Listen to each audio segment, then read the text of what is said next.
You're listening to the Tony Kinnett Cast on 93 WYPC. WCYTV Here on the Daily Signal.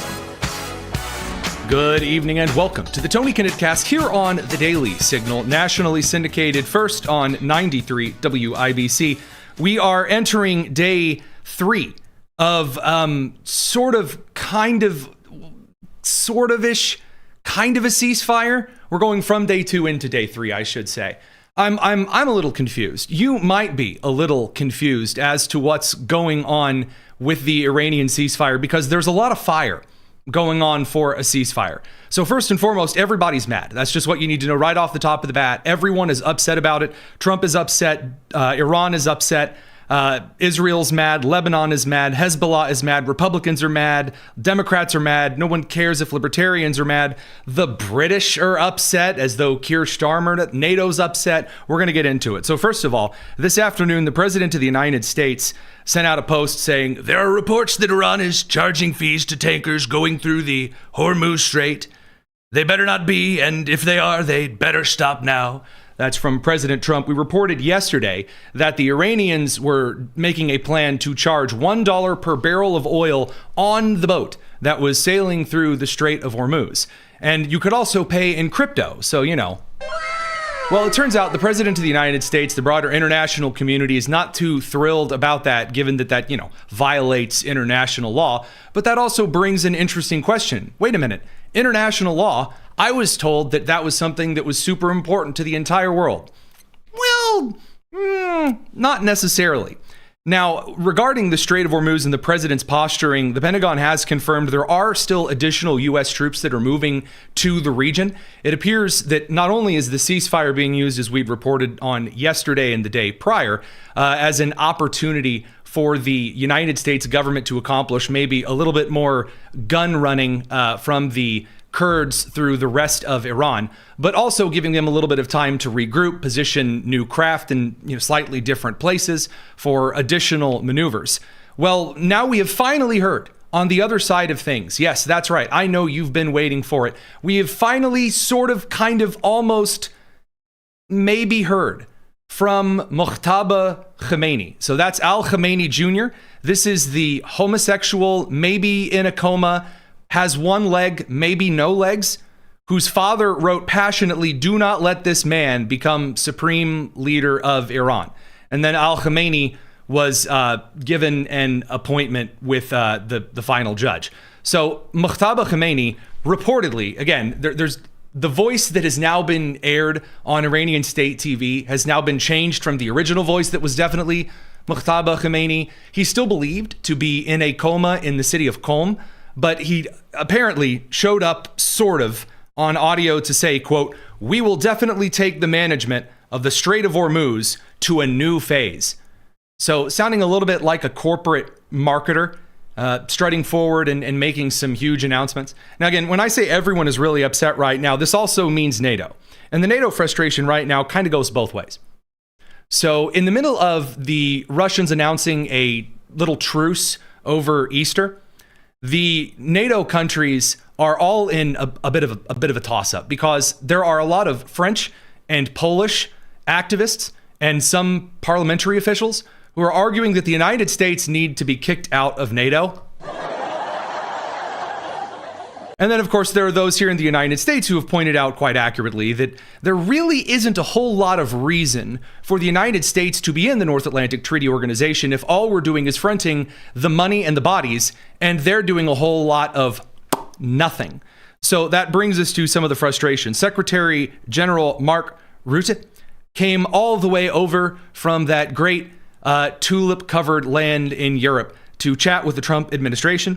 And you can see, since he got to the United States, his tune is changing. And the reason that his tune is changing is that while President Trump can't withdraw the United States from NATO by his own hand, you need 2/3 of the Senate to get a vote like that through, he can simply leave it bereft and empty like a mattress firm during business hours. And so you can hear in the first part of the conversation, at least with Jake Tapper over on CNN, Mark Rutte has got a little bit of a different tune, saying, well, we've done everything that we could. And you can almost hear a little bit of annoyance in his voice. President Trump, he's not been hiding his frustrations with NATO countries. How was the meeting? Did he say he's withdrawing? Well, let me be absolutely clear. He is clearly disappointed with many NATO allies, and I can see his point. But at the same time, I was also able to point to the fact that the large majority of European nations has been helpful. Excuse me? The large majority of European nations have been helpful. You do realize that not only has France, not only has the United Kingdom, not only has Spain, but Italy also rejected initially landing strips for the United States to use as a rebasing or an alternate trajectory out of a combat zone for aircraft. And you say, Tony, why does that matter? Well, it matters because if you are in a position where there is, where you're flying a sortie over a country, and I'm relaying this from pilots who have said this, that if you have a report of a certain amount of anti-air activity in a region, and you then want to change the vector where you are going, it matters based on fuel, based on distance to certain things, that you might take an alternate path out of the country or out of that operational airspace if it means that there's a better place to go or an alternative place to go that might not put you in the same amount of fire. And the great vaunted allies of the United States, whom so many claimed that are the most important thing in the world, couldn't even cough up airspace. It wasn't even until about a week ago that Keir Starmer begrudgingly allowed the United States to use Diego Garcia, a tiny island in the middle of bleeping nowhere in the Indian Ocean. But anywho. With basing, with logistics, with overflights, with making sure that they live up to the commitments. And there is also widespread support for the fact that degrading the nuclear and the ballistic missile capacity from Iran was really crucial. Okay, so it's a lot of lip service at first. It's like, well, we've actually done a whole lot of stuff. And the problem with that is the sources for the great things that have occurred is essentially just, dude, trust me. And people get really tired of that after a while. It doesn't matter who they're getting it from, whether it's Republican voters, whether it's Democrat voters, whether it's Americans in general being given promises from Europe and then being given a heaping spoonful of nothing. People get tired of that after a while, and they do start to either take things in their own hands or they start to go in their other direction. Now, Rudy did take kind of a different direction following this interview with Tapper. I do want to make sure that we get this aired. The president, myself, we like each other. We are good friends for many years now. And I'd rather have the conversation on the table instead of tiptoeing around it. So do you see where we started with the, well, actually, we've done a whole lot of things, and I know he's mad, but really to, well, I mean, the president and I have been friends for a really long time, and actually things are fine, and no, it's good, we do need to have this conversation, because it's not really about just telling him you're wrong, and actually things are wonderful. It's really about, airing our grievances, maybe a little bit of laundry on the, in front of everyone. I sensed his disappointment about the fact that he felt that too many allies were not with him. And I'm sorry, I have to mention very briefly here. I sensed his disappointment. Oh, did you? Oh, did you? You sensed his disappointment? Which of the 415 Truth Social posts from the President of the United States, or Marco Rubio going out and going, well, maybe I think we just pull out of NATO, maybe reevaluate our relationship altogether. When did you start to realize there might be a bit of a snag, a bit of an issue here with the President of the United States? Was it when he said, this was kind of a test for NATO and they flunked it? They flunked it like an algebra test at 2 PM. Was that the moment you figured out something might have happened? Was that the European green low wattage light bulb clicking on, you think? Explained to him yesterday, I said, hey, Mr. President, clearly the overwhelming majority of Europeans have done what the US asked of him and what was previously agreed in these circumstances. And yes, sometimes it takes a bit of time, but hey, guess what? We have coalitions. So now it is, oh, well, actually the reason that we weren't able to rush to actually do the things that we called you to do in Ukraine is because, well, it takes a lot of time. There's coalitions and committees. There's a Sunday potluck. I mean, we had like a matinee we had to go to. There were like a lot of stuff was going on. Mamma Mia was in theaters again. I mean, there's a lot of things happening. Now he's taken yet another different approach. Now he's decided to make the case that the allies, the vaunted allies, are doing everything that they can. Now we're completely rewriting history. I love this one personally. Radio crew, we're going to send you guys over to commercial. Continue on the live stream. It's the Tony Kinnett Cast here on the Daily Signal. Now, again, when you tune in live, we don't make you guys sit through all of the commercial stuff. We continue with a little extra show for your show. So now here's the last one. This one is from today, and it's something. Let's consider the most recent events. When it came time to provide the logistical and other support. Okay, so we've provided logistical support. Okay, interesting. I'm not quite sure the United States has ever relied on NATO to provide logistical support. Certainly not, the logistical support of helping boats travel through the Strait of Hormuz. And even in the case where the French were able to get a Maltan boat or two through the Strait, they did that by screwing over the UAE. They didn't do this via the French sending a boat or two. The Charles de Gaulle wasn't sitting there at the Strait of Hormuz with French fighters on standby. No. Where is all this logistical support? What, were you standing by and forwarding mail? The United States needed in Iran.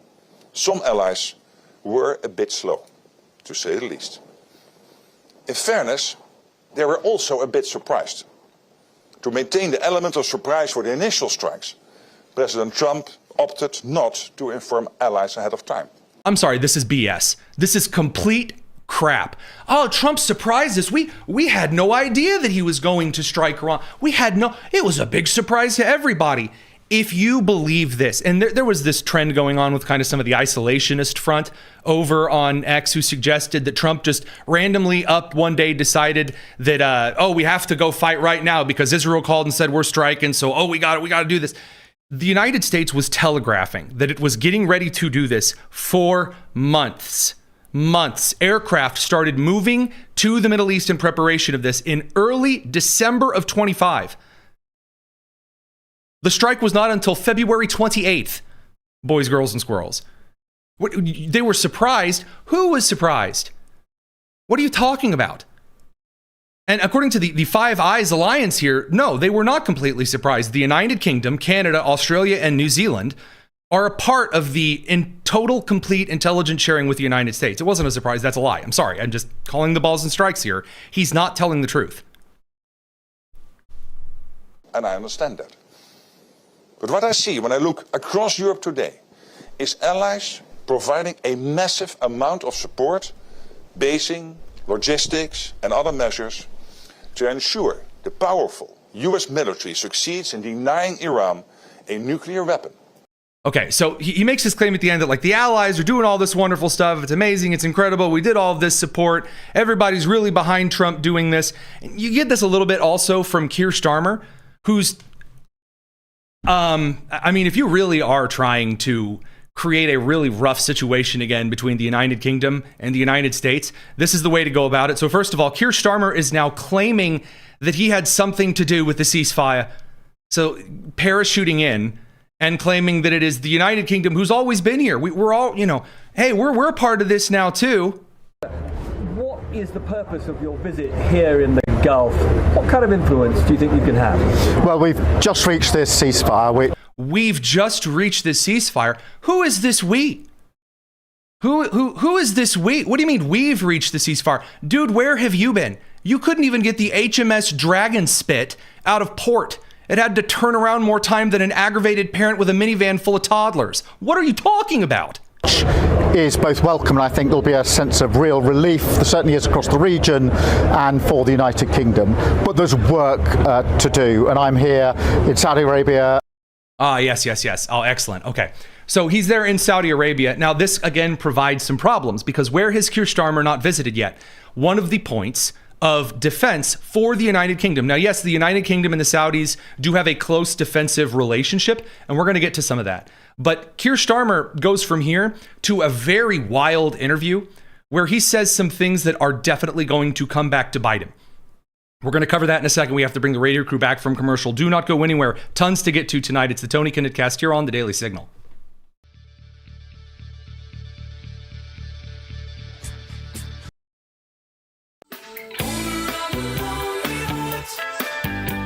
You're listening to the Tony Kinnett Cast on 93 WIBC.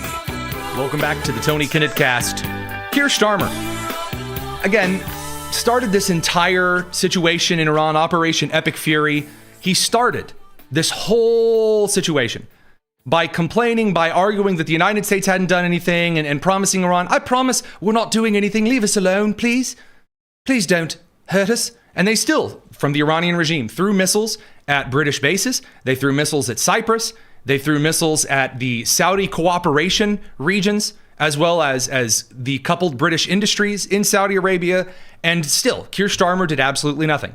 He then waltzes in and he claims that the ceasefire is all because of him. And now he is railing and raging about the president of the United States because after denying any kind of support to the U.S. regarding opening the Strait of Hormuz and escorting certain craft through the strait, because you guys may remember there is a thing called the British Commonwealth in which the United Kingdom promises to aid in the transport of certain materials and protecting international trade and waterways. It is one of the points of common agreement that Teddy Roosevelt struck with the Brits that has been a part of general international maritime law since the early 1900s. And that is that the United States and the United Kingdom work together to keep international trade routes open. That is the whole freaking point of the US-UK Maritime Alliance. And they could not be bothered. They couldn't be bothered to actually come in and do anything regarding the Strait of Hormuz at all.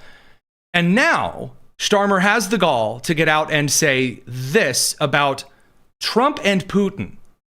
I'm fed up with the fact that families across the country see their bills go up and down on energy, businesses' bills go up and down on energy because of the actions of Putin or Trump across the world. The economics.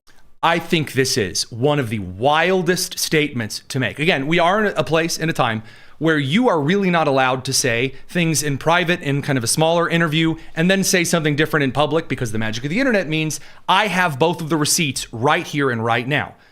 And so for Starmer to go out there and first of all say that it's Russia's fault that oil is really expensive, and that also it's Donald Trump's fault that energy prices are really expensive, I will remind you that it is the United Kingdom and its allies, the Commonwealth, that made the decision to cut back on energy production, because in Canada you had a bunch of angry lesbians screaming about First Peoples rights and, oh, you can't put a pipeline to America. Oh, it's so terrible. And then the other places around the world, like in Australia, kowtowing to China, or whether we're talking about India and the giant disaster it is regarding trade with the United Kingdom, or whether we're talking about New Zealand and its even more strained relationship with the United Kingdom. You did this to yourself. But more so, my dude, if you wanted lower energy prices, you do occasionally have to put up. The idea that everyone else gets agency and gets to do whatever they want, and the United States has to compensate for them, but whenever the United States does something, everyone all of a sudden becomes mom and dad, or the children in the classroom suddenly deciding they get to vote on whether or not there's homework tonight. No, that's not a thing.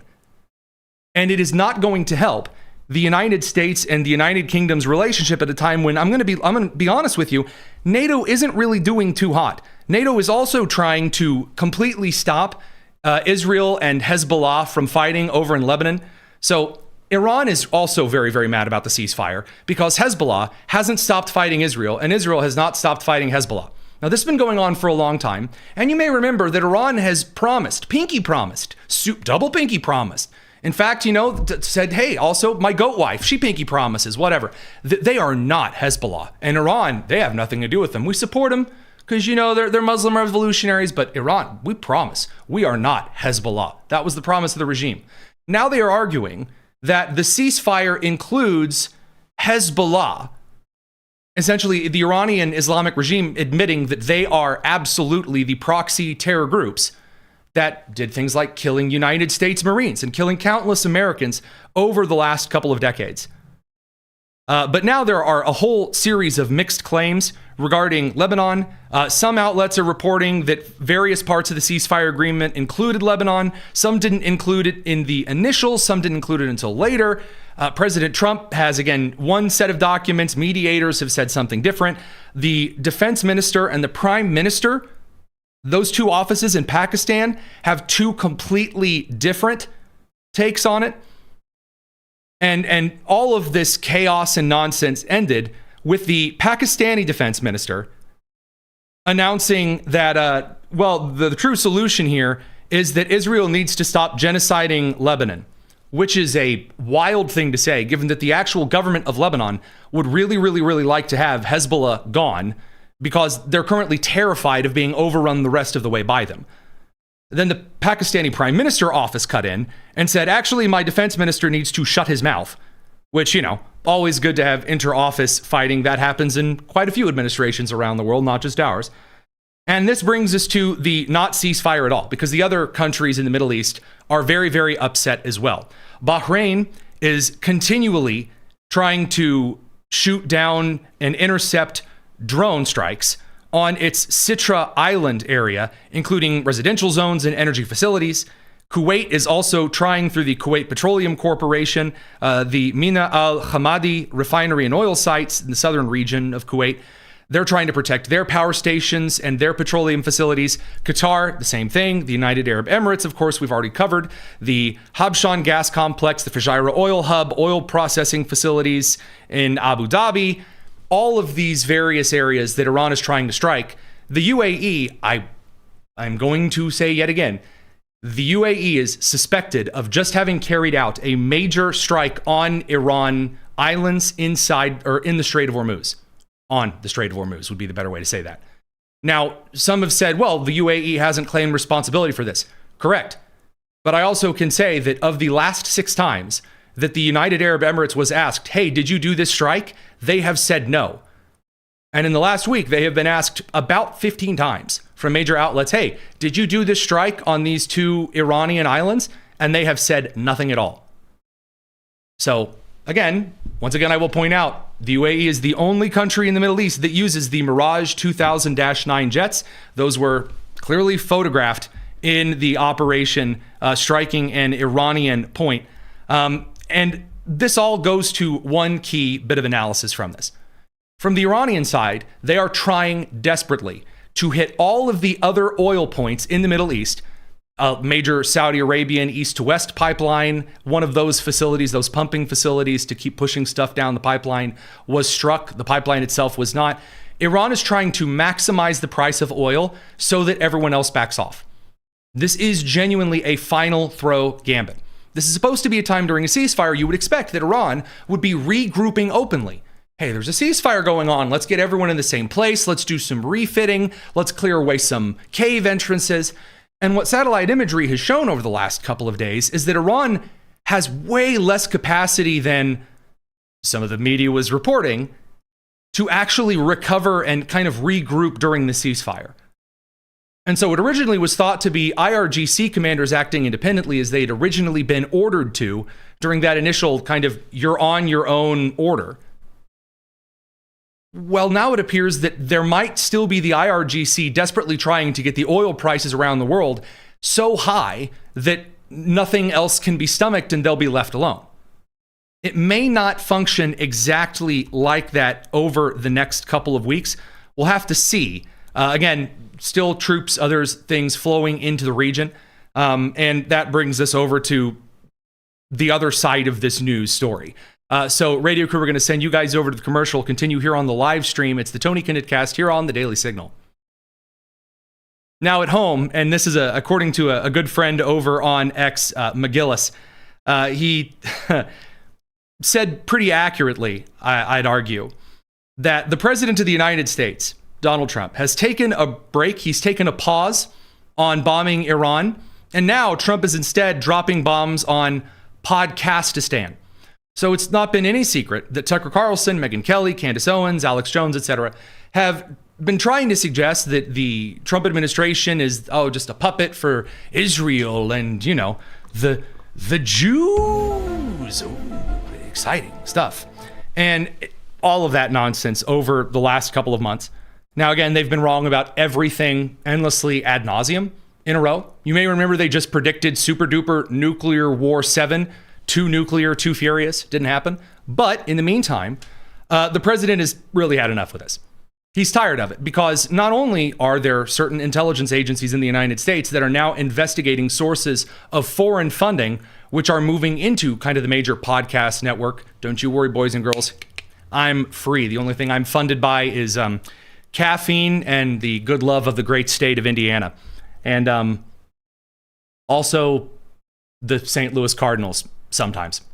So the president of the United States gets out on Truth Social this afternoon and writes one of those posts that is going to spawn the outrage of a lot of influencers.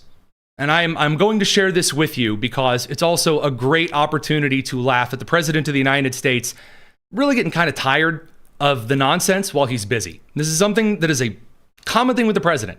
He's focused. You remember during the initial Epstein files stuff, one of the things that got him annoyed with then Attorney General Pam Bondi, he didn't want to focus on that stuff. He had other things to do and accomplish. So we said, you take care of it, get it, release the things, do it.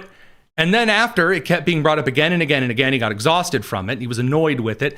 Now here we have a similar situation. Quote, I know why Tucker Carlson, Megyn Kelly, Candace Owens, and Alex Jones have been fighting me for years, especially by the fact they think it is wonderful for Iran, the number one state sponsor of terror, to have a nuclear weapon. Now, to be fair to the president here right up front, it is true several of these have advocated for the justification of Iran having a nuclear weapon, Tucker Carlson specifically, because they have one thing in common, low IQs, which is just, it's very Trump. They're very stupid. He says they're stupid people. They know it. Their families know it. And everyone else knows it too. Now, you may make the case, well, hey, the president shouldn't talk about their families. That's really mean and terrible.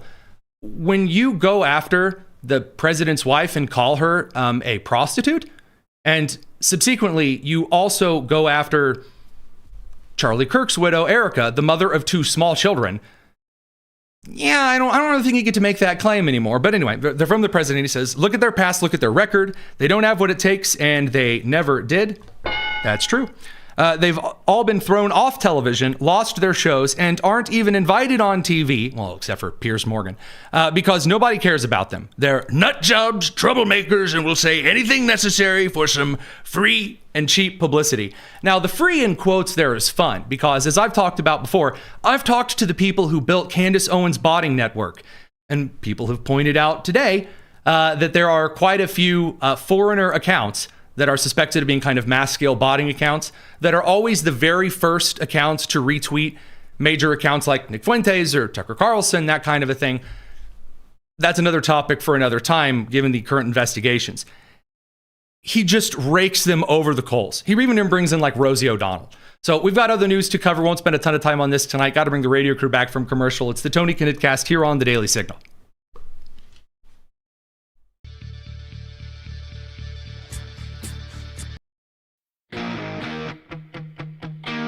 This is the Tony Kinnett Cast on 93 WIBC. We do have some additional updates on some more breaking news around the country. Border Patrol caught and arrested, this is according to Bill Mulligan, the congressional correspondent over at Fox News. Border Patrol caught and arrested 4 British nationals entering the U.S. illegally in a remote part of Sonora, Chihuahua? No. In a remote part of Maine after crossing the border illegally from Canada. Now, I bet you can't guess their names. Again, they said British nationals. Who are these British nationals? Ali Mohammed Ali Abdullah, Hamid Mohammed Nahi, Ibrahim Ayub Khan, and last but certainly not least, Mohammed Sultan Saleh. So for all of that conversation about how the Canadian border and the Canadian migration and immigration policies do not affect the United States, that is absolute crap.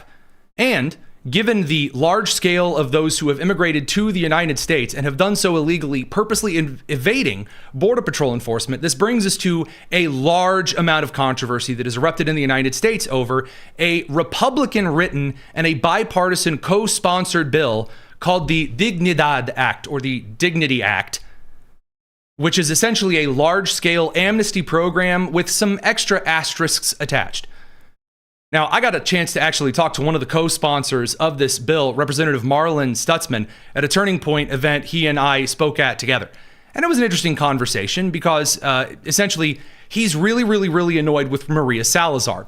But we're going to have to cover a little bit of that in a minute because given yet another case of foreign, I wouldn't exactly say proper English chaps that were arrested in Maine by Border Patrol, you might be wondering what the focus of Congress is.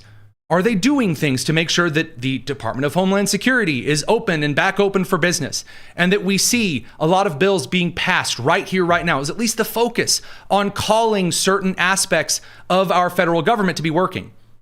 No. In fact, what we're seeing right now in the country and kind of more in the general scope of things is an entire party who is losing it that Markwayne Mullin, the new Secretary of Homeland Security, has this crazy, crazy bonkers idea of thinking that sanctuary cities are unconstitutional and should be illegal. Kind of a bizarre thing to suggest. So, Secretary of Homeland Security Markwayne Mullin sat down for an interview, and I think we have this lined up and ready to go, where he had a chance to talk about, again, this particular idea. To keep your state as safe as my state. But Mr. Secretary, you know that the issue here is that you have states and cities that are sanctuary states and cities. And that's part of the issue. It's part of the problem. We saw it in Minnesota. How do you get around that? Well, I believe sanctuary cities is not lawful. I don't think they're able to do that. And so we're going to take a hard look at this. Just one area we may take a hard look at is some of these cities have international airports. If they're a sanctuary city, should they really be processing customs into their city? I'm seriously, if they're a sanctuary city and they're receiving international flights, and we're asking them to partner with us at the airport, but once they walk out of the airport, they're not going to enforce immigration policy. Maybe we need to have a really hard look at that because we need to focus on cities that want to work with us. So you're saying that big cities that are sanctuary cities that have a big airport, they might lose their customs? Well, I'm saying we're going to have to start prioritizing things at some point. Right now, remember, the Democrats are wanting to defund Customs and Border Patrol. Now, this really upset everyone from California State Senator Scott Wiener, and we're going to get to him in a little bit, and all the way through to a series of Chuck Schumer and Hakeem Jeffries outrage in the congressional leadership side. Now, as a side note, Democrats over in the House are trying to float the idea that if they retake the House, that instead of Hakeem Jeffries as leader of the House of Representatives, the Speaker of the House, that they instead bring in Ro Khanna, which that's really hilarious. That would be incredible. Again, the guy who believes there should be a super duper huge wealth tax, and also inviting one of the groomers who found girls for Epstein as his guest for the State of the Union. That Ro Khanna as the next Speaker of the House. Exciting stuff. Hakeem Jeffries is also beyond outraged at Pete Hegseth. Why is he upset at Pete Hegseth? Because Pete Hegseth doesn't believe that our military should be based on things like your skin color giving you an inherent amount of value, which should be based on merit and skill and lethality, instead of things like your gender, your genitals, or the color of your skin, but a series of standards instead. Hakeem Jeffries is very, very upset about this. Bizarre. And when you attack diversity, equity, and inclusion, you attack the United States of America. We have the high ground on this issue, which is why I'm so thankful that Reverend Sharpton and the National Action Network continues to lean in. Now, this particular network that he's talking about, Al Sharpton, kind of going on the racial side of things. I'm sorry, this is just so strange. Al Sharpton has started advocating for Black Americans not to celebrate the United States' 250th birthday and instead join a separate Black, like Colin Kaepernick rally on July 4th. This is what the focus is on. Americans are arguing that there are real issues. They're aggravated about some energy prices. They're aggravated about some things like regulations. They're aggravated about some things being stagnant. They're aggravated about certain aspects of crime. They're aggravated about the Department of Homeland Security still not functioning the way that it should. And so what you would expect is an opposition party that's putting forward things that matter to Americans. No, absolutely not. Instead, what you have are people like Summer Lee going on insane, unhinged rants suggesting that really what we need to do is like kill the rich people. And I see other people who are fighting like hell to make you feel like your enemy is sitting next to you. That your enemy is somebody who worships differently than you are, or looks differently than you are, comes from a different socioeconomic status than you, unless they are the corporate class, then that is your enemy.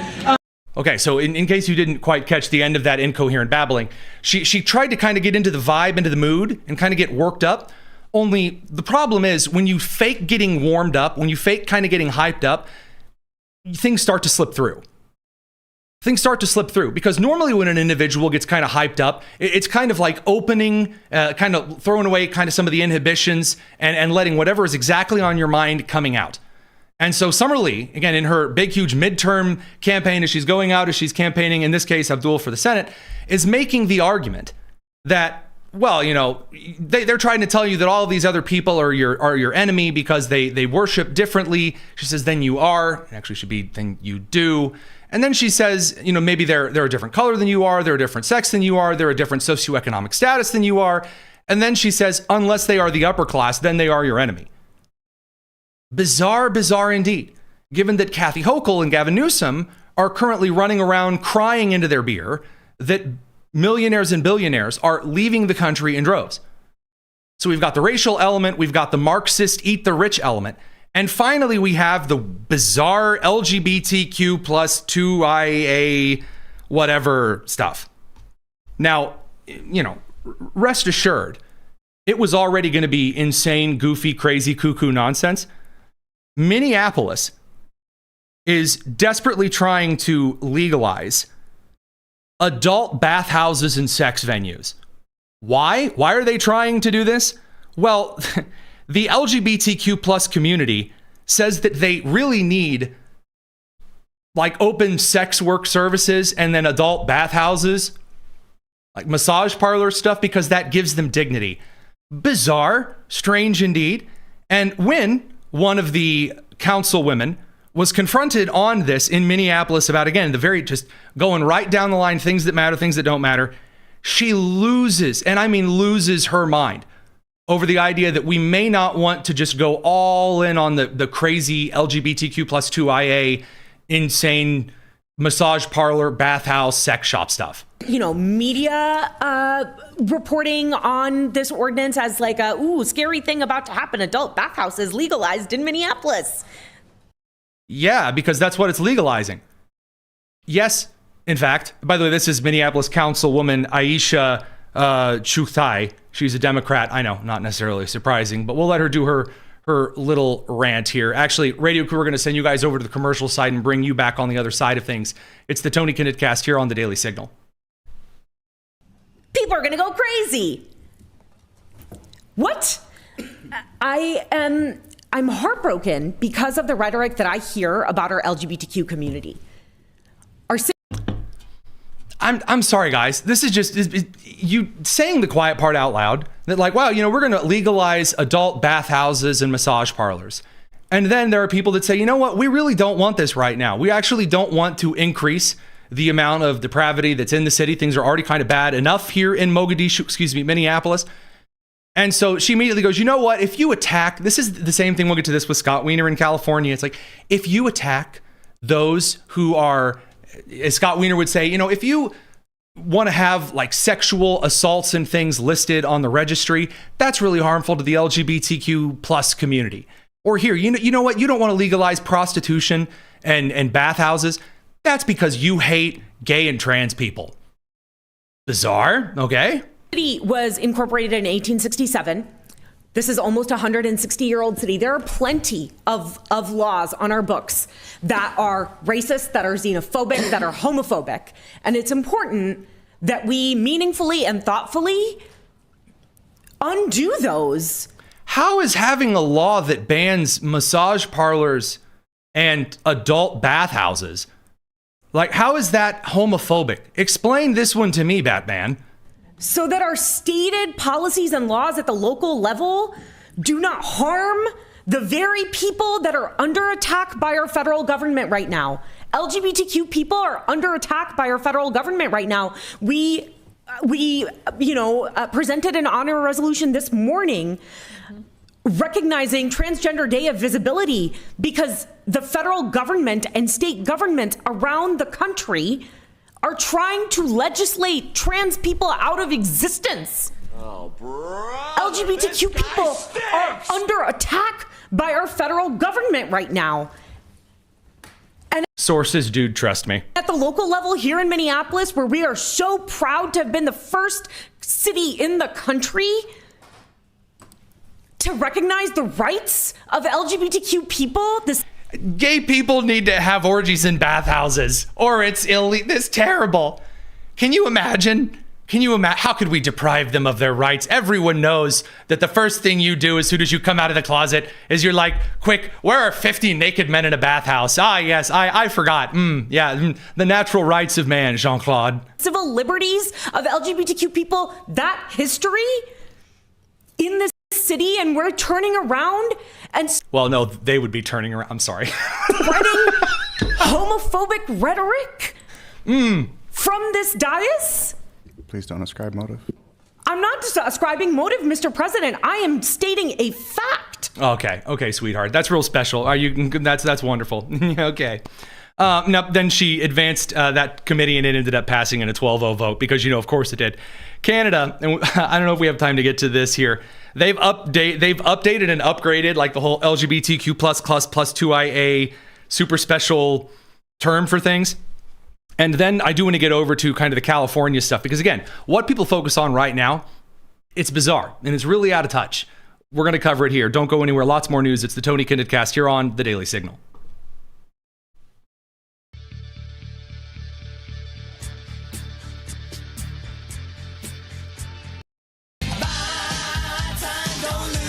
It's the Tony Kinnett Cast on 93 WIPC. Okay.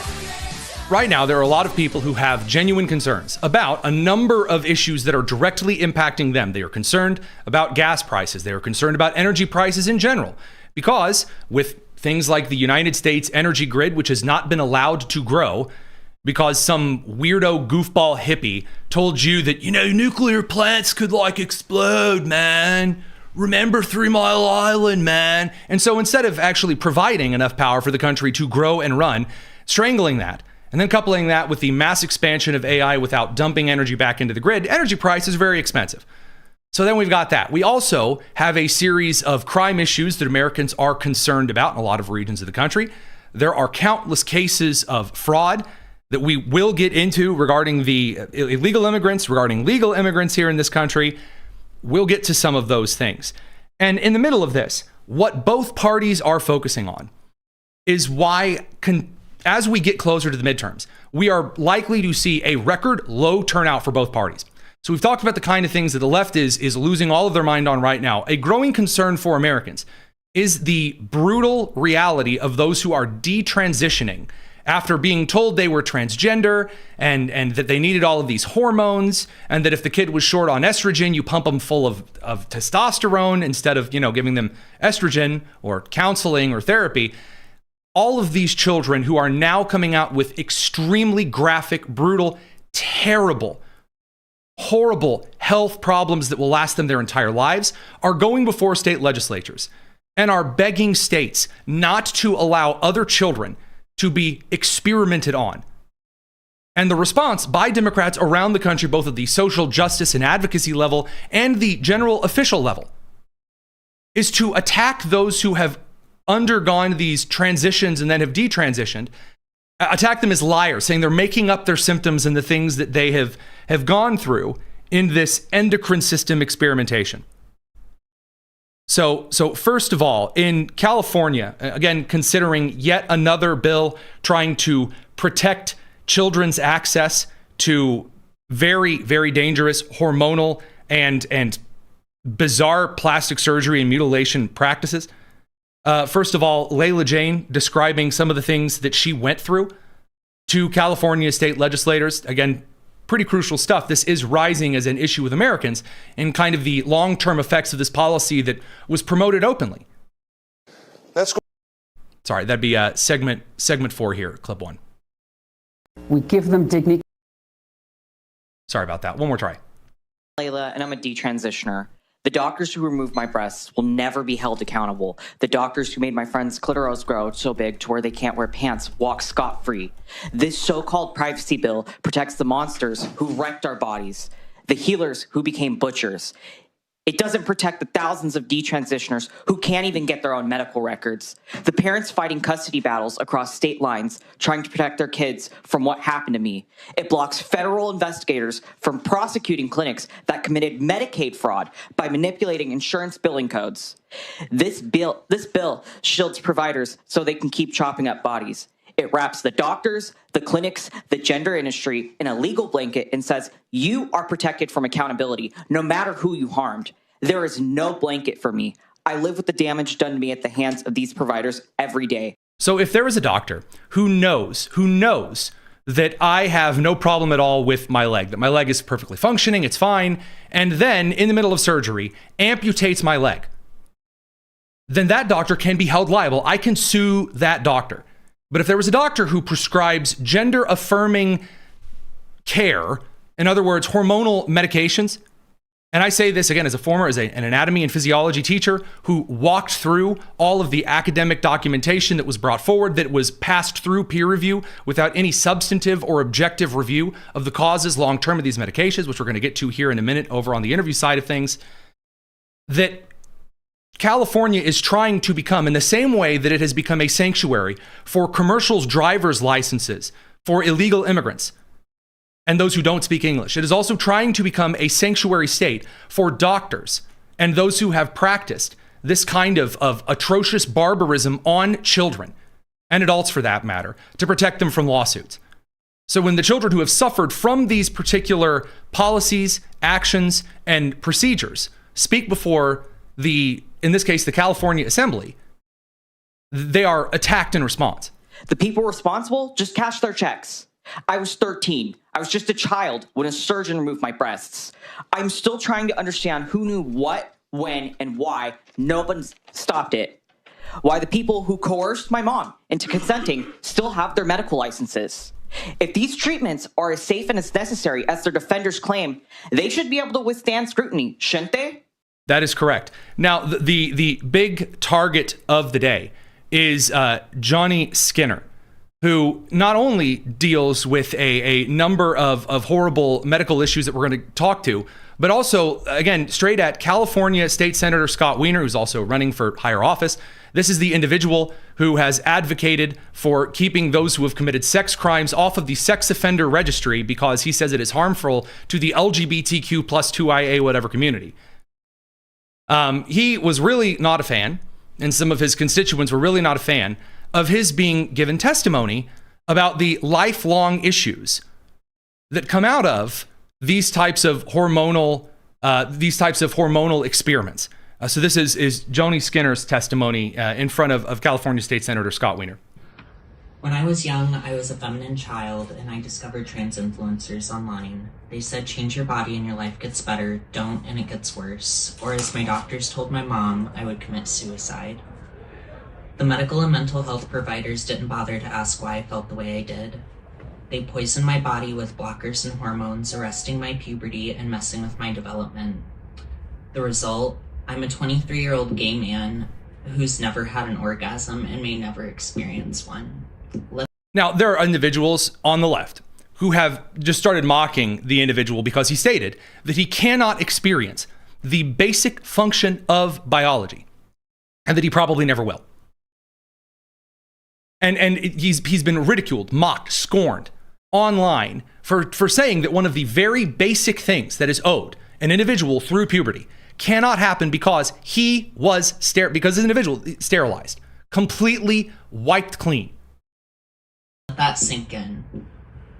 I was rendered anorgasmic because once you say you could be trans, that's it. Full stop. No exploration as to why is allowed, even if you are a struggling kid. The former president of WPATH, Dr. Marcy Bowers, a California surgeon who had performed the surgery for Jazz Jennings.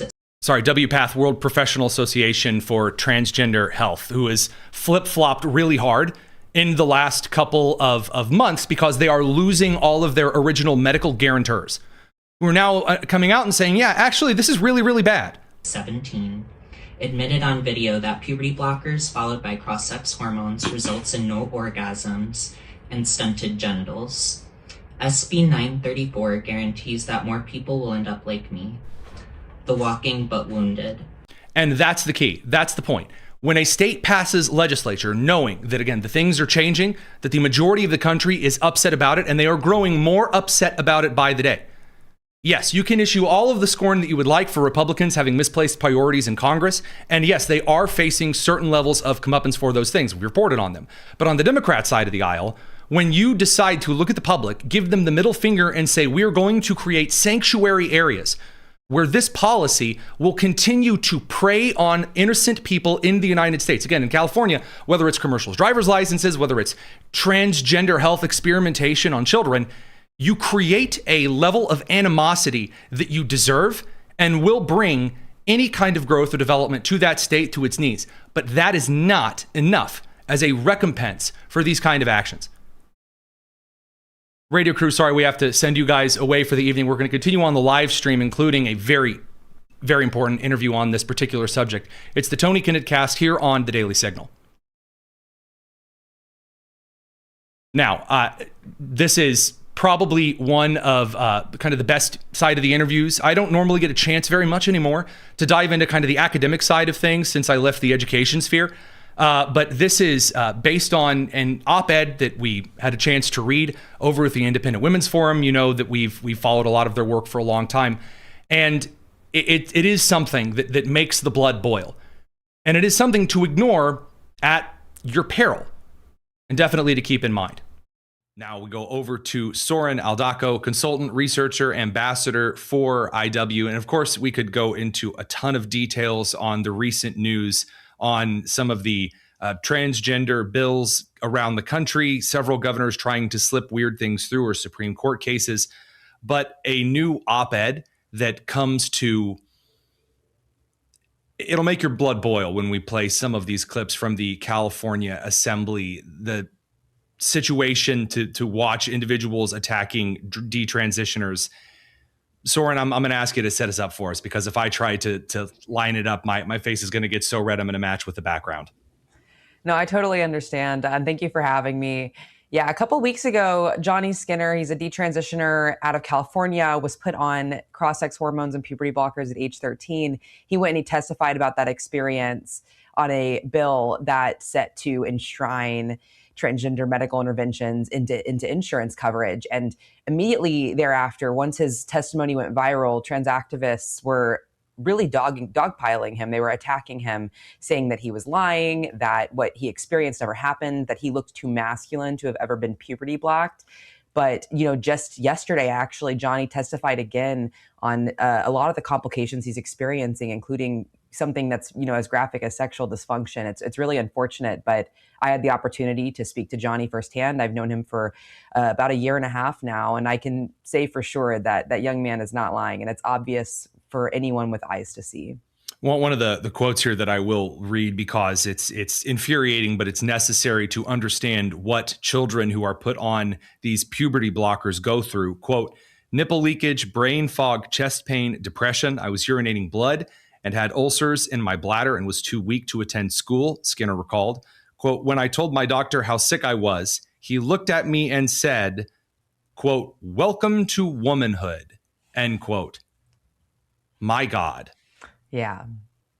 I know you do a lot of work where you investigate and you try to categorize, frame, and record the experiences of those who have gone through these types of procedures and who detransition and try to put their lives and their health back together on the other side of these things. Can you maybe give us a little bit of an explanation just briefly on how common, how prevalent these things are?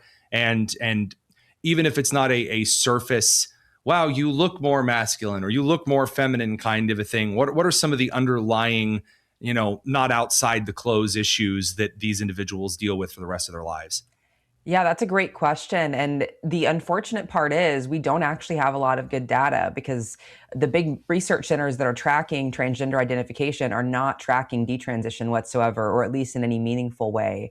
And I know from my own experience as someone who transitioned and detransitioned and knows a lot of people who have had those same experiences as me, it is way more common, even if it's something that people don't want to talk about. I know individuals whose nipple grafts fell off after their, gender affirming top surgeries, aka double mastectomies. And what Johnny experienced when you're put on puberty blockers as you are entering puberty and then kept on those throughout the duration of what would be puberty for a normal person, it makes perfect sense that you would have all of these dysfunctional elements of your health, right? And not only would you have them, but they would be almost predictable. It's understandable that if you're interfering with something as essential as sexual development, that you're going to have horrible consequences. And this is one of the things that, again, you and I both having, written our thesis and thrown that out for peer review in those kind of studies, before the board or before the group of professors looking over the thesis, they were scoured. And one of the things I remember being asked is how provable my data was in the long term, because at least supposedly in the academic community, long-term data to make predictions, to make hypotheses are incredibly important. That's supposed to be a huge facet of the science. And yet when I am looking at the California Assembly, which is supposed to be a group of legislators in a state that is very pro-science and the data, after all, we, the American medical institutions, all of the sudden, as you pointed out, this long-term data doesn't exist. And the initial data that we have so far that isn't completely subjective, just adjective-lined emotional chart garbage is horrifying. Yeah. I mean, for the youth and adults alike, I can't imagine playing with such dangerous tools and toys as our endocrine system and expecting that we're going to roll this complex set of dice and get the exact combination of numbers that we're looking for. Yeah, that's a great point. And I think in a way, people have that arrogance in order to try and play God, as we're seeing in cases like Johnny's. It's definitely something I think we're going to be seeing a lot more of in the coming weeks and months and years, and to the point that it's no longer deniable. So let's say in the meantime, all right, because there is still quite a battle to fight between now when we are seeing the outset of this horrifying data, and then when it becomes so indisputable that the rest of the country has to come to grips, no matter how maybe in the camp they are on these particular procedures. In the meantime, how do you think it is best effectuated maybe, that we communicate the stories of those like Johnny, that we, of course, talk about the experience of those under these procedures? What are the legal steps that, in your opinion, we should be taking right now to either make things as best as they can while we are not yet at that point of universal rejection? Mm-hmm. Yeah, no, that's a really great question. It's one I think about a lot. When it came to writing this piece on Johnny, I remember I felt so much rage that I was almost just moved to stop everything I was doing and get that opinion out. And when you feel that spark of outrage or justice, right, at injustice, I think it's important to ride that. That's those little pieces that add up to that bigger change. As far as the legal world is concerned, my own lawsuit against my gender practitioners went to the Texas Supreme Court in February of this year. And I think the more we see actual legal decisions made in this area, whether that's, in some sort of Supreme Court setting where it has implications for other cases, or even at the trial level, like with Fox Varian's $2 million outcome in New York State at the end of January, that's when I think it's really going to click for people that, these things are, peer reviewed. It might just be the peers that we have on the jury, and unfortunately not the ones we have in the labs. Oh, that last line, that's fire. the peers of our juries and not those in the labs. Dang. Oh, that's well put. If that's not in the article, that should be. That's some prose right there, homie. Thank you. Whenever you drive an academic to write an op-ed, I've thought about this a lot. There was an old kind of an idea that the quiet man driven to wrath, or in this case, those who spend their time poring over the data, who are finally driven based on outrage of, again, a dispute against the natural order. And the harm that it's causing. Again, very important. Of course, we'll link this op-ed down in the description. And I think that you're right on point regarding this lawsuit becoming, or these lawsuits becoming so numerous that they're very, very hard to ignore when a doctor goes to perform these kinds of procedures. I think that's very well put. Yeah, thank you. Well, we will absolutely be following up with you. Thank you so much for giving us a couple of minutes of your time. Soren Aldako over at IW. Of course, we'll link this in the description. Thank you for giving us a couple minutes. For sure. All right, let's cover the other side of the news story this evening, and that is if the Democrats are doing kind of the goofy stuff and focusing on nonsense, what about the Republicans? Are Republicans focusing on the things that would actually drive some support? Well, no. And that's something that a lot of the House of Representatives members are often given a lot of grief for. And don't get me wrong, that's true. They're not exactly doing a whole lot. The Senate still is not moving towards actually passing anything effectively. Essentially, you just have Republicans going, well, the filibuster. And that means that nothing at all is going to get through because Democrats really, from the Senate and the House, understand that if they can just stall Republicans and do nothing from now until the midterms, there's a pretty decent chance that the Democrats are able to walk away with a very easy House victory. So therefore, what should Republicans be doing? Well, over in the Senate, they should consider being useful instead of doing Fox News and other media hitches, going on and 30-second soundbite, and then that's it. Now, that is starting to run really dry for the Senate side of things. We'll have to see it. The president can't effectuate all policy through just the executive branch. Now, what are Republicans doing over in the House? Well, this would bring us to the really outrageous bill put forward by Representative Maria Salazar. So Representative Maria Salazar has put forward this Dignity Act. This is not the first time that she's strutted this act forward. It is an amnesty bill. It would essentially say that everyone who has arrived in the United States before, kind of like the presidency of Joe Biden, everyone who showed up in the country, whether illegally or legally, you get to stay. And it's a really poorly written bill. Now, I actually have had a chance to talk to one of the Republican co-sponsors of this bill. There are Democrat and Republican co-sponsors, about 30 of them in total. One of the Republican co-sponsors that I've talked to about this is Representative Marlin Stutzman, that's Indiana's 3rd, up near Fort Wayne, Indiana. And we had a long conversation about this. And it was interesting to get an inside take on this. I think we're going to have him on the show pretty soon to talk this out. He's not happy with the bill that he's co-sponsored. He basically wants everyone in the country, whether or not that we can kick them out right now or not, to be registered, essentially. We want to know exactly who is here and then make the distinction. I understand where he's coming from, even though I disagree. And I think that's something that needs to be said, because with Maria Salazar, it's completely the opposite. Maria Salazar has just decided to get out there and shove her foot into her mouth and say that, well, everyone who's illegal, probably they're all really nice and wonderful people. We should give them permanent residency. And it's really not popular in the country. It's not. There is no polling that suggests this. But alas, Representative Maria Salazar coming out. Here's her big news explanation. She's very upset that people aren't enjoying this particular policy, and she's complaining about it. We give them dignity. At some point in the future, another legislator will write another law to give them paths to citizenship. Why would you? Wait, what? Hang on. So we give them dignity. What does give them dignity mean? Give them dignity means that, yes, even though you entered the country illegally, even though you evaded Border Patrol when you got here, or you got here and you claimed asylum in the manner that you are not supposed to get here and claim asylum. You didn't show up to a port of, a port of entry, that kind of a thing. What are you talking about, pathway to citizenship stuff? What are you talking about? Again, that's kind of the catch here. And again, don't take my words when I'm talking about my conversation with Representative Stutzman and say, well, previously he said different things.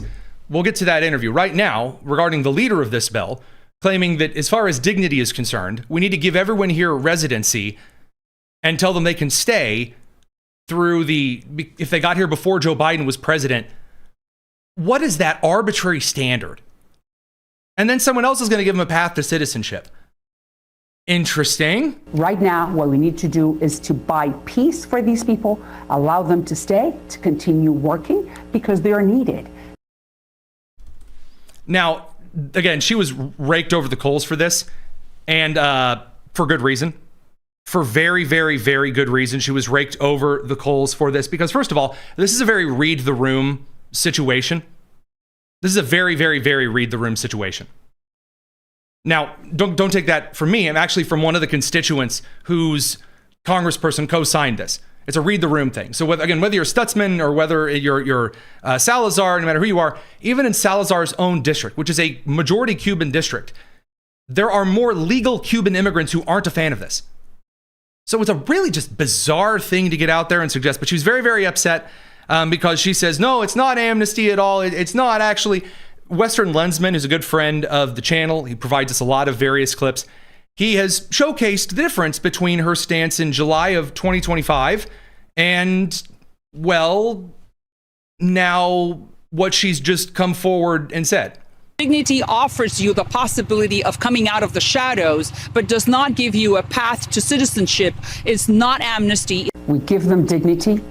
At some point in the future, another legislator will write another law to give them paths to citizenship. So what's the actual scheme here? What's the actual approach? So here's what the actual Dignidad Act does. It essentially takes, now again, it's written and amended and kind of cross-written.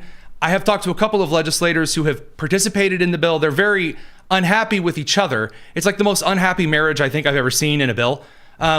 The idea is that those who are here right now, who are here illegally, if they got here before Joe Biden became president, then they get to stay and become residents. Now, I'm going to be careful about trying not to put words in Stutzman's mouth, for example, talking with him about this over on Tuesday. But he made the case that the people who are here would then get to stay here as permanent residents after they were able to prove why they were here, and it should be a good thing. And so they're able to stay here as permanent residents, and they can't become citizens ever. I mean, he said maybe their kids can be, but they can't become. They would essentially become permanent residents who can't become citizens. Now, I'm not against the idea of a permanent distinction of citizens and residents, because I think that the broad idea of who gets to be a citizen is way too broad and it causes problems. The fact that the person who hates this country and hates you gets as many votes as you do is a problem, and it will be an eternal thorn in the side of this republic. But I don't think this bill is anywhere near close to the way to do this. Those who violated the law to enter the country shouldn't get a pass. And essentially, he made he suggested to me that the example is kind of like Moses in the Promised Land. Like Moses got to lead the Israelites to the Promised Land, but Moses didn't get to enter the Promised Land. I would disagree here because, again, in the Promised Land scenario, Moses didn't get to go in. And the people who illegally immigrated into the country would get to be here. So that doesn't quite work for me. I get the general concept. I don't think that it's fine. The idea of it's going to be a lot of work to fix this, so let's cop out, is not what Americans want.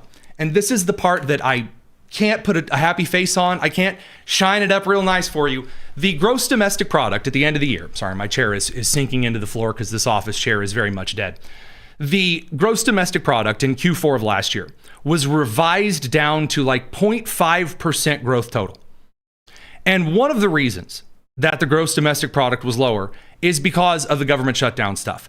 The other reason is because some of the economic policies you were promised that were going to be slam dunkaroo, grand slammaroonies sucked. And they provided a lot of chaos that weren't useful. That's the truth. Sorry. And also not cutting certain kinds of spending and not cutting certain kinds of regulation and Congress not doing a dang, that's a problem. That means there wasn't as much growth as there could be.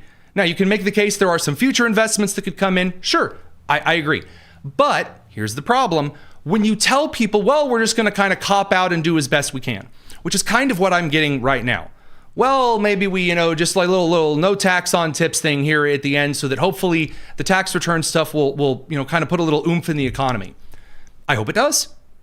But if it doesn't carry it all the way through, it's going to come as trying to sell you the consolation prize as the grand prize. And that's not going to work for the midterms. Again, this is totally and entirely just talking about how voters take things. Voters aren't going to like this either for Maria Salazar. Cop-outs suck. Americans don't like cop-outs. They don't. They don't enjoy it. They don't enjoy it on the left side of the aisle. They don't enjoy it on the right side of the aisle. Americans do not want to be given the game show consolation, you showed up, way to go participation trophy, and then gaslit into being told that actually it's amazing and wonderful. No, they don't care for that. And this amnesty thing, no. Americans did not vote for a cop-out on amnesty. And Representative Brandon Gill, again, good friend of the show, pointed this out quite clearly. So he and Maria Salazar got into a big, huge Twitter fight, slit my wrists because that's where all of the fights take place these days, unless, they're on podcasts. And he pointed out, he said, and I quote, this is on April 7th, "The Dignity Act is mass amnesty, and that would constitute a terrible betrayal of our voters." Now, also, it's important to note that the Dignity Act would also staple green cards to diplomas and toss American college graduates into the dustbin, because now you would be creating a system in which anyone in this country is now fighting on the global stage for every single position, from college positions all the way to workforce deployment, things like that. That's obviously a huge issue, but that's not even talked about in this rebuttal. I just wanted to point out another stinker because, again, like a lot of bills, it's a hodgepodge of crap that's sold as the Dignity Act, the Save All Puppies Act, and it's filled with things like kill all kittens, because that's a bill in Congress. So Maria Salazar gets very, very mad at Brandon Gill for saying it's mass amnesty. And so she posts in all caps, "Read the bill before you open your mouth." And this caught my attention because that's my line. My line is, hey, read before you open your mouth. Almost in those exact terms. So this caught my attention. I thought, all right, well, let's see what she has to say here. She says, "Calling the Dignity Act amnesty isn't just wrong, it's a deliberate distortion, and it exposes just how little you know about the bill." She said, "This is enforcement first, zero tolerance for criminals, permanent border security, and hard-earned requirements to step forward and face the law so American workers are protected, not undercut." Now, I have read the bill, and she's a bold-faced liar. She is full of crap. She's full of crap. I don't care what other committees she's on, and well, she's Republican, so we should really work really hard to make it. No, she's a liar. She is a full of crap liar. I don't care for this. I don't like someone pissing down my back and telling me it is raining. I don't care for that. I don't care if the administration is Republican or is Democrat. No, that's not a thing. When you tell someone, I know you have violated the law, and instead of giving you the punishment, which is due you by the law, if you enter this country illegally and then you invade border enforcement, you overstay your visa, and then you evade the American immigration system, oh, I didn't know the language, I guess they get a pass. I'm sorry, that's not how it works. I did not know what the law was. I don't even speak English. No, that's not a thing. Not a thing. You are in the jurisdiction of the United States, meaning the laws you have to follow are here, whether you are a foreign national or a citizen of the United States. So what is the due punishment, the due process for that illegal immigration? You are kicked out of the country and you are banned from applying for immigration for 10 years. Now, don't get me wrong. I'm not against the idea of reforming the immigration system to where we say, if you voluntarily deport, you say, hey, I entered illegally, I claimed asylum or something in a manner that wasn't correct and it wasn't true, and so therefore I am going to voluntarily leave the country. I am very much up for your 10-year wait being waived, and then you are sent to the back of the line, because there are tens of thousands of people who are waiting in line right now to get into the country through our immigration process and are doing it the right way. You should not get too cut in line by granting you get to stay here. That's amnesty. Amnesty is when you forgive part of the crimes in a blanket fashion. That's amnesty. I'm sorry, but citizenship is not like this magical guarantee. It is a privilege. It's not a right. And because citizenship is a privilege, her saying, well, they're not being granted citizenship right away, so therefore it's not amnesty. No. If my child messes up, if they break, a classic example, the kid breaks the vase, and now they are owed a spanking or grounding. And instead, I say, okay, you're not going to get grounded, but also no brownies for dinner tonight, young man. I'm not actually giving them a punishment. Foregoing a privilege does not equate a punishment being given. So yes, it is definitionally amnesty. Well, she says, well, amnesty is the chaos you've defended. Millions in the shadows, no control, no accountability, and a system that stopped working a long time ago. And then she just gaslights everyone. No shortcuts, no giveaways. No blanket forgiveness. That's law and order. That's dignity. No. Just because you say it doesn't automatically make it true. Again, doesn't matter whether it's Trump, Doesn't matter whether it's Maria Salazar, doesn't matter whether it's Ted Cruz or Lindsey Graham or Rand Paul or Tucker Carlson or Candace Owens or Ben Shapiro or Tony Kinnett. If I tell you something and it is a bold-faced lie, but I package it nicely, it's still a bold-faced lie. I guess in that case, it wouldn't be bold-faced because I'd be putting a face on it, but you get what I'm trying to tell you here, right? No matter who it is. And I would be lying to you. Now, again, I've a great example here of why this frustrates me so much. My congressman, Jefferson Shreve of the Indiana 6th Congressional, I had a lot of issues with when he was running for office because he ran for the mayor of Indianapolis and he had absolute crap policy. One of the reasons he had it is because he trusted a Chicago analytics firm who knows about as much about politics as Helen Keller did about multimedia. He trusted that firm, Hathaway Strategies in Chicago, sorry, shouldn't have named him, to give him a lot of his campaign talking about, well, people in Indianapolis really care about gun confiscation. And so Shreve took that advice and he said a bunch of dumb stuff. And then he lost that election. And then he ended up running for my congressional district. And I had some issues with him. And I've talked to his team. I've talked to him since. And believe it or not, I'll be the first to admit he surprised me by being not that bad of a congressman. Yeah, I'm going to see him here in a couple weeks.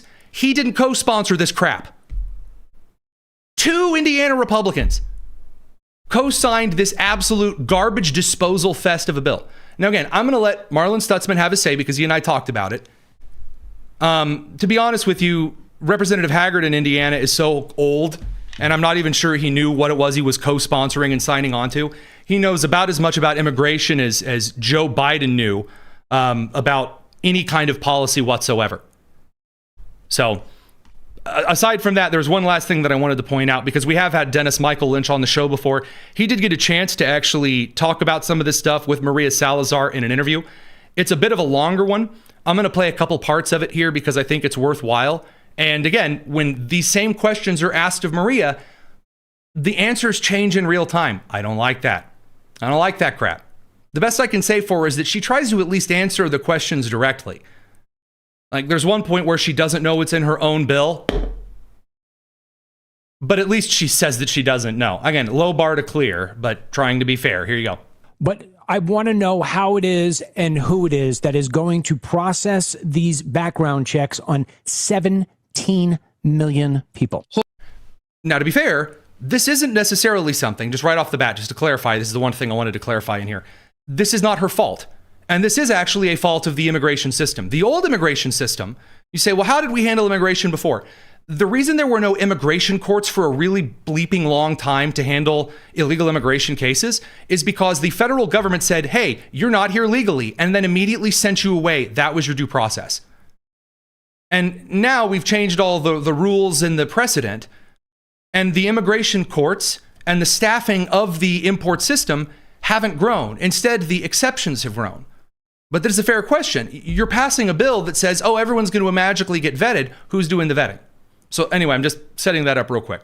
Homeland Security. Have you talked about how long this is going to take? How long does it take to process 17 million people when I've got, let's even just say 50,000 ICE agents specializing in nothing other than the Dignity Act? Sorry, I lied. There's one other thing to clarify because I saw the comment said, hey, wait, 17 million, more like 40 million people.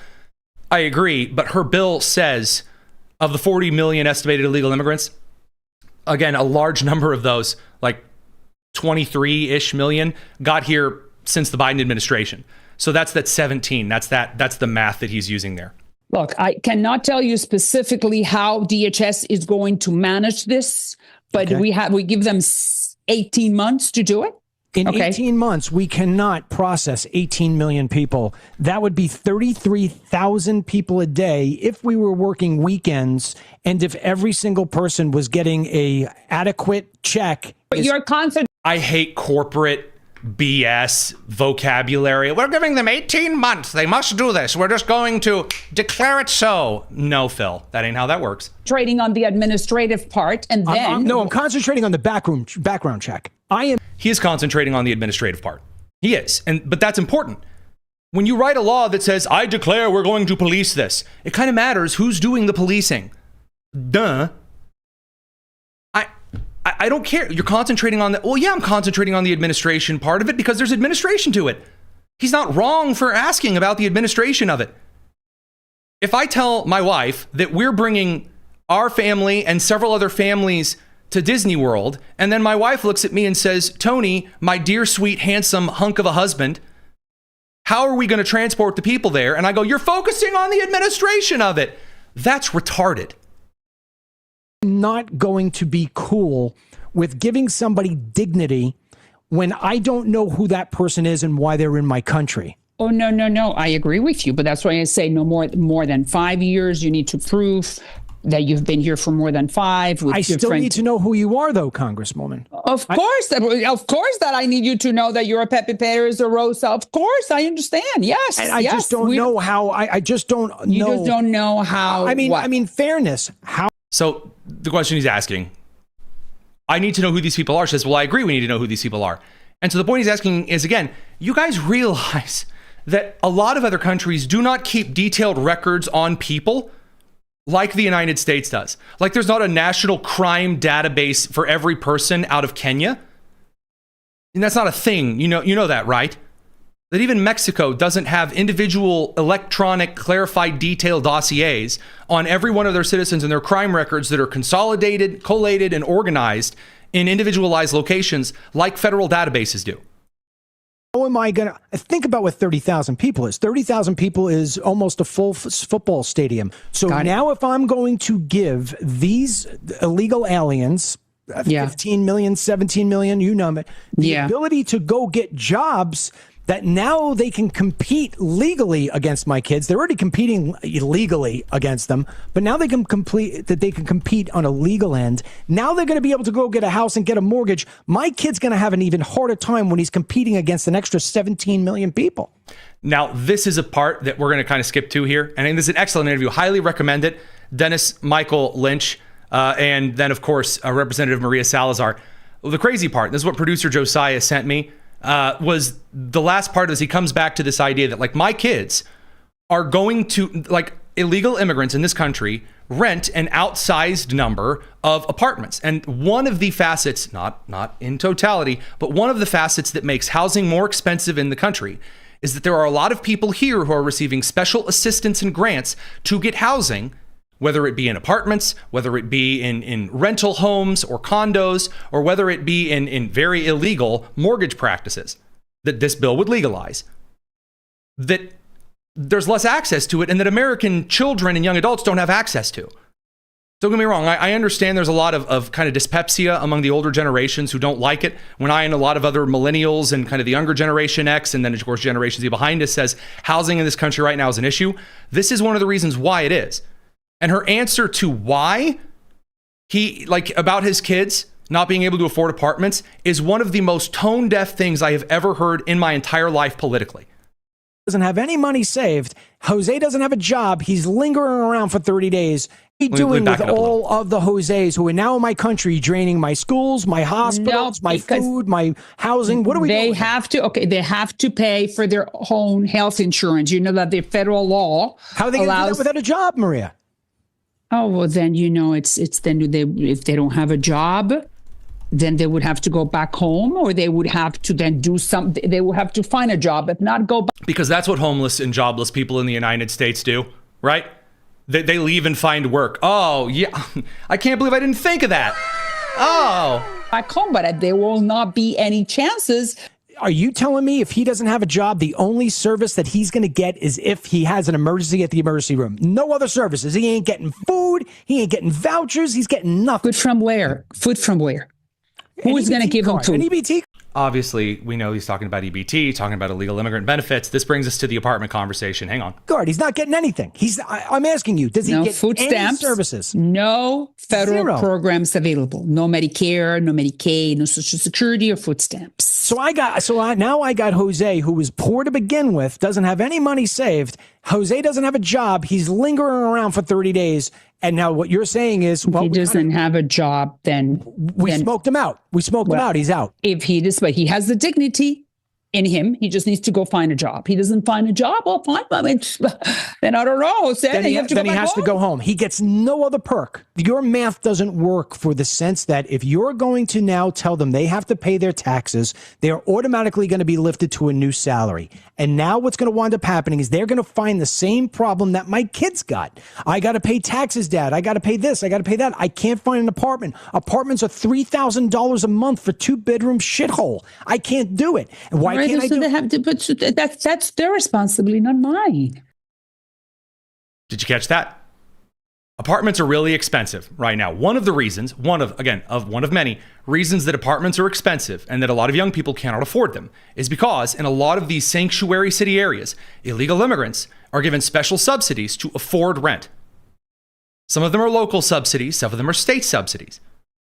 And so he's making the case, my kids might have to work multiple jobs in order to afford just an apartment, a studio apartment to live in. Her response is, that's their problem. But wait a second. They could have 2 jobs or 3 jobs. I mean, it's like, that's the average American person problem. I'm Maria, and what winds up happening now is you are legalizing these people. That is insane. That's insane. That is patently, unequivocally bonkers. Because here's my take. First of all, I despise kind of the whole federal and the state benefit system. I don't think it's helpful. I think that Christians and Jews and other communities around the country need to lead the charity effort and help those around them who are struggling. I don't think that should be a state job where individuals are receiving a nameless check. I think there needs to be community involvement in that. I know I'm not breaking new ground telling you that. But it is bonkers to suggest that while there are shortages of some kinds of resources right now, based on, in part, something that individuals are not entitled to that are still getting those resources anyway, and saying that Americans forward and after are just going to have to cope and deal with it because she believes that it's not fair to someone who broke the law entering the country to tell them they need to leave and go to the back of the line. And you say, but how would Mexico hang on to all of those people? Not my problem. Mexico let them strut on through the country instead of saying no at the border. That's not my fault. If another country is complicit in sending them here, they can take them back while they wait in line. Well, that might destabilize the country. Well, you know what? Maybe they destabilize the country if they were here. I don't care. Because if you're asking me to choose, which this is, that last part there, if you're asking me to choose, again, I'm for reforming some aspects of the immigration system. I'm for changing some of the rules for those who self-deport, some of them. I am. Again, you self-deport and there's nothing wrong with you and you get vetted. We waive the 10-year requirement. You go to the back of the line. I think that's fair. I do. That would be my offer. That would be my compromise. But if you suggest that everyone gets to stay here and Americans' limited resources are going to be just as up for grabs as people who should have never been here in the first place and that American kids are going to have to suffer for it, that's your move, Americans aren't going to go for that. Now, why do I bring this up? Again, why all the way into bonus tonus, why am I here at the end of here with this? There's one comment that I heard that I think is pretty important. It's from a guy, forgive me, I'm not entirely sure of the name. I think JK something, I think there was a colon in the name, who said, this doesn't matter, Trump isn't going to sign it. Right now, the Republican Party is struggling with momentum. And it's fractured. When you have a big tent movement, you build a big tent movement, don't be surprised when once you win, now all of a sudden you have a bunch of different groups inside the tent who want to pull different ways. I mean, you have people who are on the right arguing that socialism is inherently good and Christian. You also have people who are pushing this kind of amnesty garbage crap. What I'm saying is, if we get through to the end of the year and the polls aren't looking good, and there is a policy that Americans want through, and that the Senate, in order to get some of those moderate Republicans on board, is going to want to tie, let's say, the Save America Act, shall we, to the Dignity Act, what's the likelihood that passes through and that President Trump makes the compromise? A lot higher than you think. Because the man is pragmatic when it comes to making those kinds of deals. Now, is it a guarantee that he'd sign it? No. But is it a zero chance that he'd sign it? No. I will remind you that the big, beautiful bill had a lot of good things in it. It also had some crap. Because that's Congress. And voters who are not going to be satisfied with those kinds of compromises that have often come in many ways, shapes, and forms are not going to be satisfied with this either. Now, the solution to this, we already talked about. The solution to this is far more simple than you'd think. It's that Americans actually have to care about Congress enough to get involved in primaries and vote in better congressmen. But already, as I'm saying this, you the comments going, it doesn't matter, that the primaries are all rigged and the money's already in there and we can never replace our congressman. Okay, well then the Republic is lost. If nothing can convince average individuals to actually get involved and get other individuals elected, then it's done. There's very little other way to say that. And so that's kind of why I do bring this up in kind of a weird day of news. Now, there are a couple of super chats that I want to address with. We're saving a lot of these mail time questions for tomorrow. But very briefly, I try to get to the super chats, even though, again, we don't ask you guys to give money to the show at all. So for today, a very, very kind super chat from Kevin saying, if not Great Britain gave away Diego Garcia for free, then they should also give the United States a bunch of other, islands, Bermuda, the UK Virgin Islands and the Cayman Islands. We need Denmark's Greenland too. I mean, again, I agree, but there's a kind of hardball that the State Department needs to play that requires Congress to back it up. And the administration just can't do anything that it wants by fiat. And the problem, realistically, is that the rest of the world is kind of starting to figure out the president does need the general movement of Congress to do things that are outside of 60 days. Kind of an issue. We'll have to see. Alicia Booker, nice old joke, a good one, I like it. $10 super chat said, I thought you wanted the Toyota, that being the Toyota Hilux, the greatest pickup truck of all time. But she said, this is for the pony. I often say on the show that I wish for things.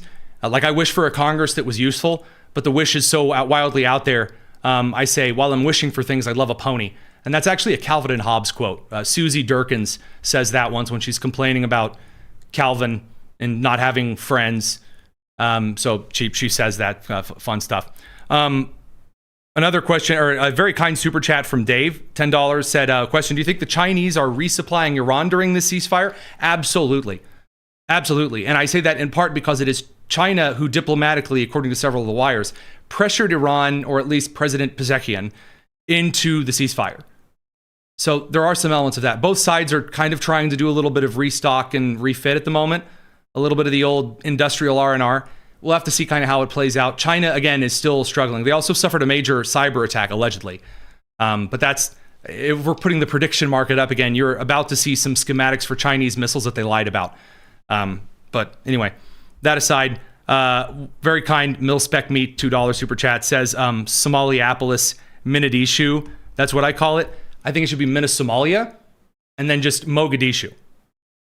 So, kind of like we'll flip it around a little bit there, but I like it.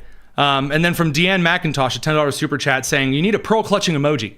We do. We have one over in the Discord. We added it recently, and we will add it to the live stream for the YouTube members. That's kind of something the YouTube members get access to as a custom emojis. We just haven't added it yet because this news cycle has genuinely kept us hopping on one foot. Almost like we're Muqtada Khomeini, only I have a wife. So that said and aside, really appreciate all of you guys stopping by this evening. There's way more to cover. I know that there were questions about the Melania statement today kind of out there. We're going to cover that tomorrow. I wanted more time than I had to read through all of the stuff before I talk to you about it. Again, I'm just now talking to you about the Dignity Act stuff because I didn't get a chance to actually read through the Dignity Act cover to cover in its current iteration until this morning. So I'm trying to do my due diligence as well before I report on some stuff. And you got to get all of the influencer crowd making their wild clickbait statements stuff out of the way. And so that's kind of the reason that we kind of framed that a little bit later. Hey, if you like the show, throw a like and subscribe. That really helps us a ton. And again, if you want to chill with us at other times, throw something in for the mail time where we'll get to the mailbag by the end of the week. A nice proper mailbag tomorrow. Head over to the Discord. There's a link to that in the description. This is the Tony Kinnett Cast here on the Daily Signal, nationally syndicated first on 93 WIBC. See you tomorrow, 7 p.m. Eastern. Take care.